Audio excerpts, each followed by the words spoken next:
बिस्मिल्लाहिर्रहमानिर्रहीम। अजीज बच्चों, आज हम असनाफ़े अदब पर बात करेंगे। सवाल ये पैदा होता है कि अदब क्या है। अदब अरबी जुबान का लफ्ज़ है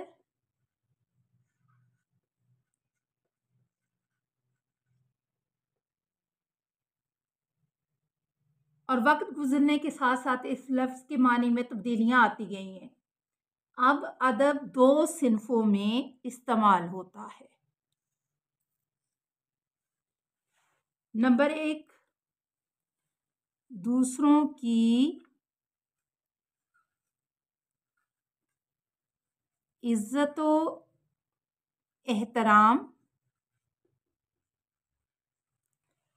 और दूसरा है इंसानी जिंदगी से वाबस्ता हर शय का मुतालिया। ये अदब कहलाता है। अदब का मुतालिया हमें अच्छे और बुरे की तमीज़ सिखाता है, मुआशरे की अच्छी बुरी अक़दार को परखने में मदद देता है। हर लिखी हुई चीज़ को टेक्स्ट कहा जाता है, ताहम हर लिखी हुई तहरीर अदब नहीं कहलाती। कुछ अदबी तहरीरें होती हैं, कुछ गैर अदबी तहरीरें होती हैं। साइंसी, जुग्राफियाई, नफ्सियाती, मुआशरती हर किस्म की तहरीरें, उनमें अखबारी ख़बरें भी आ जाती हैं, सहाफ़ती कालम जो हैं वो भी आ जाते हैं। गैर अदबी तहरीरों में भी उनको शुमार किया जाता है। तो इसके साथ साथ जज्बात और एहसासात का बाहम मिलाप होता है। ऐसी तहरीर पढ़कर ना तो उकताहट होती है, ना ही पढ़ने वाले के ऊपर कोई ज़हनी दबाव पड़ता है। अदब दरअसल मुआशरे का आईना होता है और मुआशरे में जो कुछ हो रहा है वो अदब ही के मुख्तलिफ असनाफ के ज़रिए से हमारे सामने आता है। अदब को जब हम तकसीम करते हैं तो अदब की तकसीम के लिहाज से दो अक़साम बनती हैं, एक शायरी और दूसरी है नसर। और जब हम शायरी की बात करते हैं तो शायरी में इस्तिलाहाते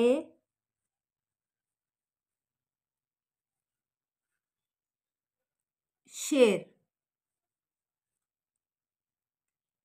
पर बात की जाएगी।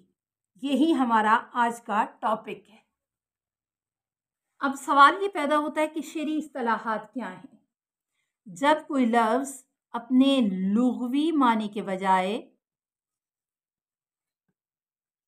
मखसूस मानी में इस्तेमाल हो, जिसके बारे में माहिरीन इल्म फ़न मुत्तफ़िक हों, तो उसे इस्तिलाह में टर्म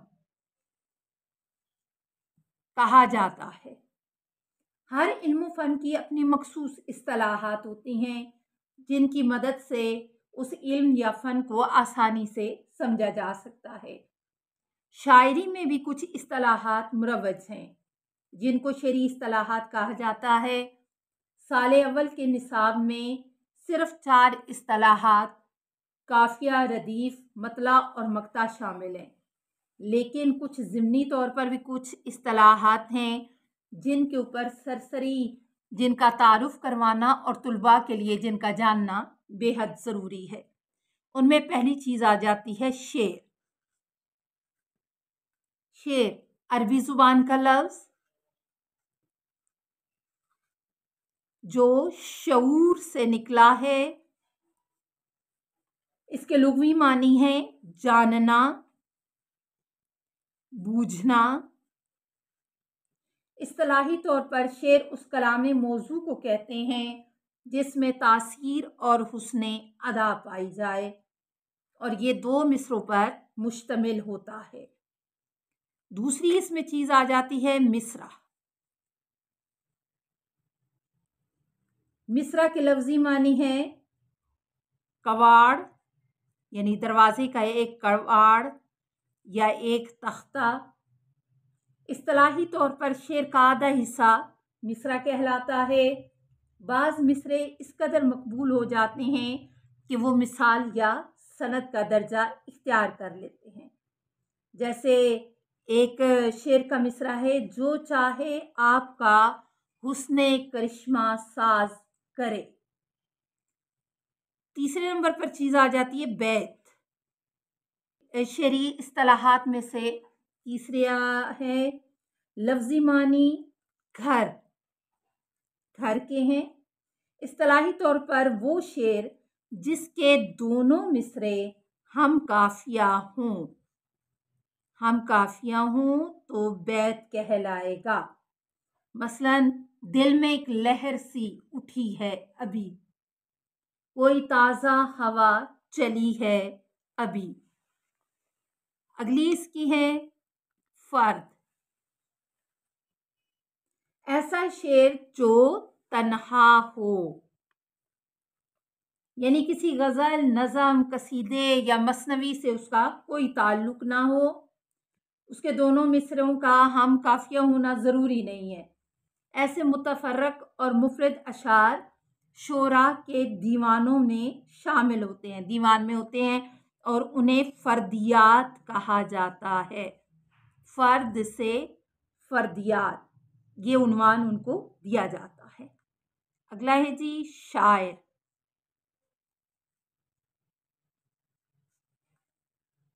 شاعر لفظی معنی صاحب شعور، یعنی سوجھ بوجھ رکھنے والا آدمی۔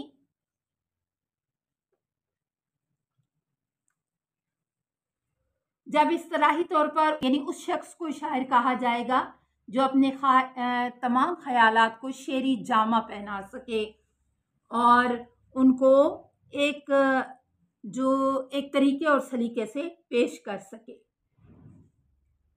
اگلی اس میں چیز ہے تخلص۔ تخلص کیا ہے؟ لفظی معنی خالص ہونا اور رہائی پانا۔